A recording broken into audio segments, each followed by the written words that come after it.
தற்போது கிடைத்துள்ள அண்மை செய்தி. போலி விமான டிக்கெட் காரணமாக தற்போது பயணிகள் அதிர்ச்சியடைந்திருக்கிறார்கள். மதுரை விமான நிலையத்தில் இண்டிகோ விமான நிறுவன அதிகாரிகளிடம் பயணிகள் இந்த முறையீட்டை வைத்திருக்கிறார்கள். அயோத்தி அழைத்துச் செல்வதாக கூறி ஏமாற்றிய நபர் மீது தற்போது பயணிகள் அதிர்ச்சி தெரிவித்திருக்கிறார்கள்.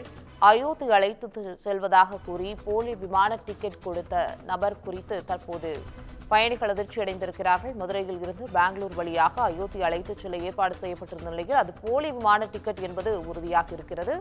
இதனால் பயணிகள் அதிர்ச்சியடைந்து குறிப்பிட்ட விமான நிலையத்தில் அதிகாரிகளிடம் முறையிட்டிருக்கிறார்கள். அதை அண்மை செய்தியாக பார்க்கின்றோம். இதுகுறித்த கூடுதல் தகவல்களை தருவதற்காக செய்தியாளர் அருண் இணைப்பில் இருக்கிறார். அருண், விரிவான தகவல்கள்.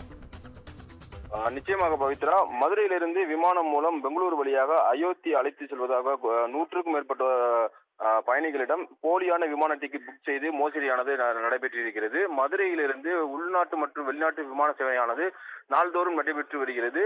இதில் கடந்த இரு தினங்களுக்கு முன்பு மதுரையிலிருந்து அயோத்திக்கு சுற்றுலா செல்வதற்காக இண்டிகோ விமானம் மூலம் 100க்கும் மேற்பட்ட, அதாவது திண்டுக்கல்லில் இருந்து 88 பயணிகளும் சேலத்திலிருந்து 18 பயணிகள் என 100க்கும் மேற்பட்ட பயணிகளை சேலத்தைச் சேர்ந்த தனியார் சுற்றுலா நிறுவனமான ஒரு ஏஜென்சியானது பயணிகளிடம் அயோத்திக்கு கூட்டி செல்வதற்காக புக் செய்து தருவதாக கூறி பயணிகளிடமிருந்து பணத்தை பெற்றுக்கொண்டு டிக்கெட்டை புக் செய்து இருப்பதாகவும், மேலும் தங்களுடைய பயணம் இன்று என்றும் தெரிவிக்கப்பட்டது. இதனை நம்பி அதிகாலையிலிருந்து திண்டுக்கல், சேலத்திலிருந்து பயணிகள் வருகை தந்திருக்கிறார்கள்.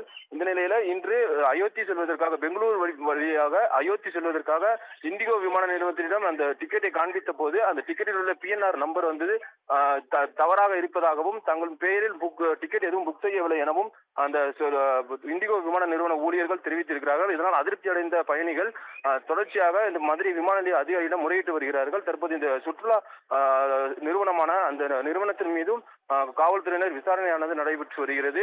தற்போது இந்த அயோத்திக்கு அழைத்து செல்வதாக கூறி போலியான விமான டிக்கெட்டை வந்து பதிவு செய்த அந்த நிறுவனம் மீதும் காவல்துறையினர் நடவடிக்கை எடுப்பதாக உறுதியளித்த பேரில் தற்போது இந்த விசாரணையானது நடைபெற்று வருகிறது. பவித்ரா.